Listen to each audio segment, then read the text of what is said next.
Severe tornadoes are relatively rare in Canada, at least compared to the United States.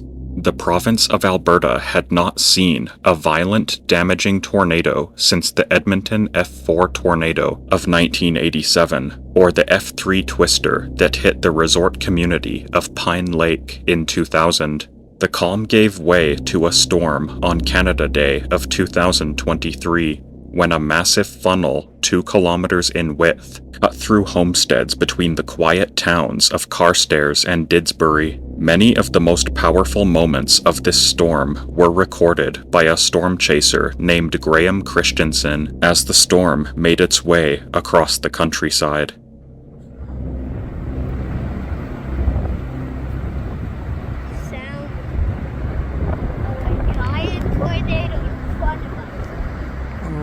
Nobody's getting hurt. There's a lot of stuff flying around in it. If a tornado goes behind us and makes a second tornado, that would be our third tornado. If we put down that tornado, that would be insane.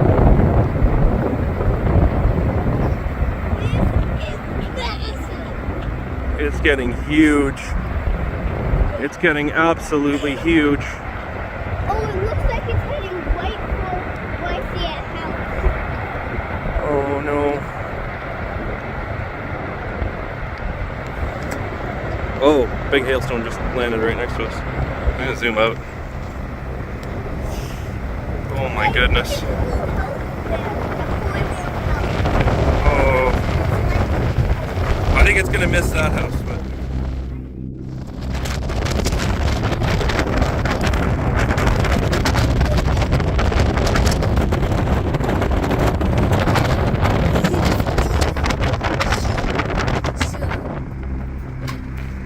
that is a huge tornado. 5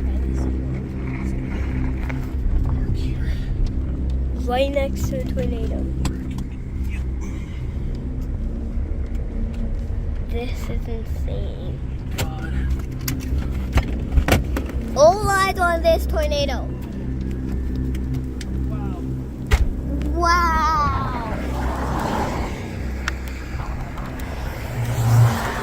You happy? Holy. I'm getting out.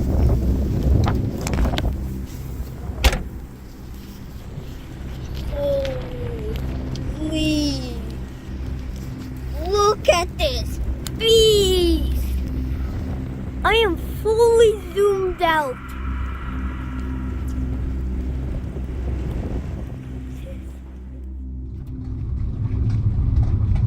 just a wall of dust. I don't want to get any closer than this. Everybody else is stopping too.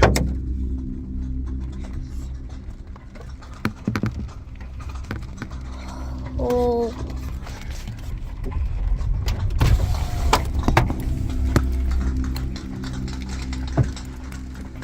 You can hear them hit that shack. There. What? It's getting big again. We're kind of stuck. These cops have blocked off the road.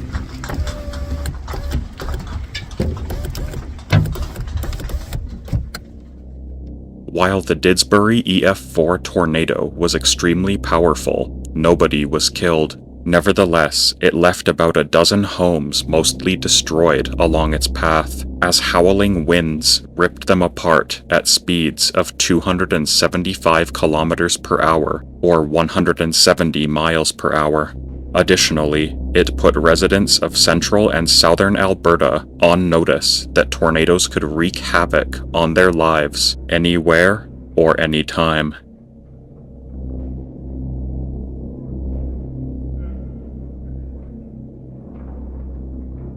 Although tsunamis and other marine disasters naturally seem overwhelming on the ground, this aerial footage from a Japanese military helicopter highlights the sheer magnitude of the event.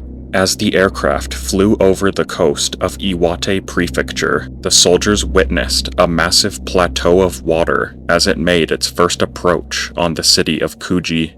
When it finally entered the harbor, its impact showed the incredible amount of ocean water displaced by the Tohoku earthquake earlier that day, a deluge of water that proceeded to bury much of the city. In some areas, wave heights reached up to 27 meters, much higher than in most of the other affected areas. The waters would also reach 2.5 miles inland before stopping. For the sake of brevity, the video is sped up to twice its actual speed.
Amazingly, all but 4 Kuji residents managed to escape the flooding alive, an exceptional tale of survival among the many cities so overwhelmed on March 11, 2011.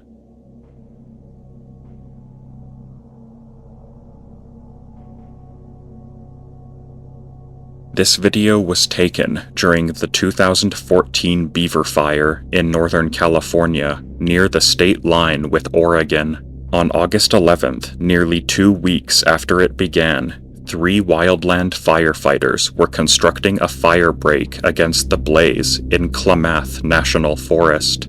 However, the fire approaches them at an unnerving rate of speed, clearly far more quickly than expected.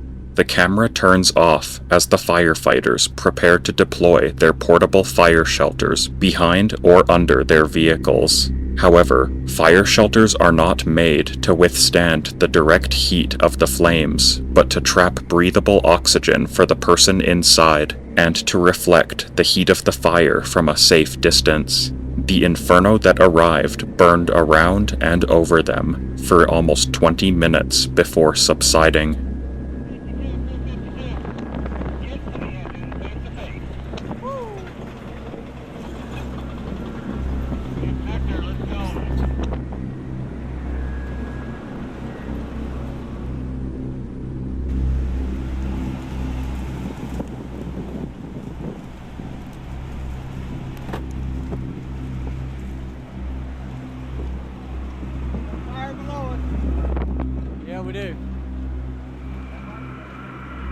That's going to save us, I think, get some heat off of it.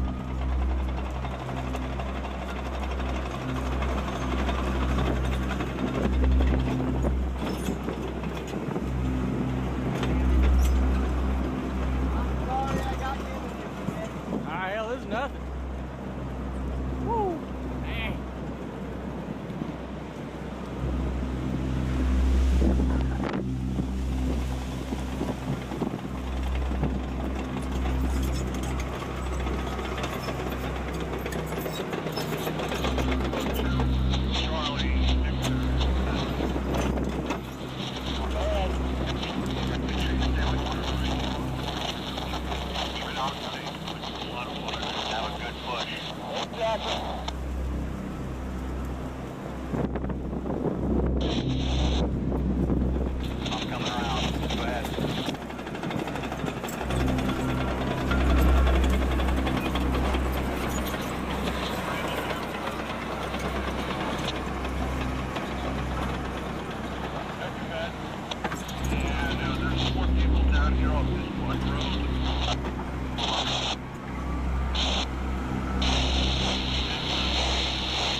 After 20 minutes, the firemen in this video emerged from their shelters to find that the trees around them had been stripped bare by the flames, and their truck had partially caught fire, with parts being scorched black and other parts beginning to melt down. However, the front of the fire had passed, and the air was now much cooler and easier to breathe than before. Needless to say, outside of the shelters, or even a few moments later in their deployment, the outcome could easily have been deadly. The fireman operating the bulldozer sustained burn injuries on his legs, as he was the last to set up his shelter. All told, over 30,000 acres were burned by the Beaver Fire before it was declared contained on September 2nd, 2014.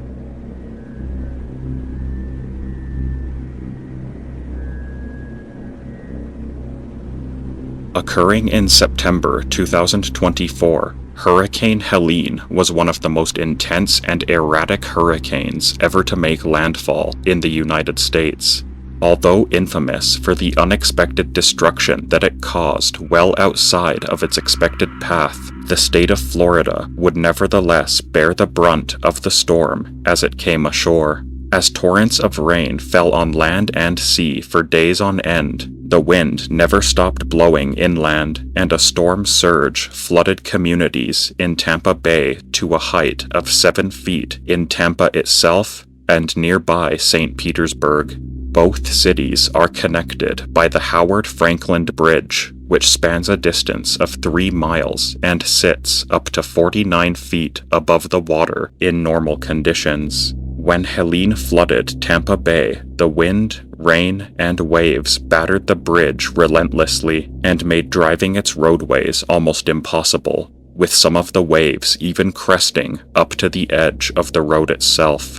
The combined hazards of the hurricane washed out much of the soil on the south side of the bridge, and even some of the asphalt, causing part of the road to cave in at the worst point of the storm.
Not 2 weeks after the 2013 Moore tornado, a storm chaser named Ray Bahak shot this footage of the mega twister that touched down near El Reno, Oklahoma on May 31st, 2013. While filming, he observed the many smaller vortices within the storm with a clarity not readily available elsewhere. It was within these smaller funnels that EF5 wind speeds were measured, although the overall tornado received an official rating of EF3 due to the lack of structures that it damaged.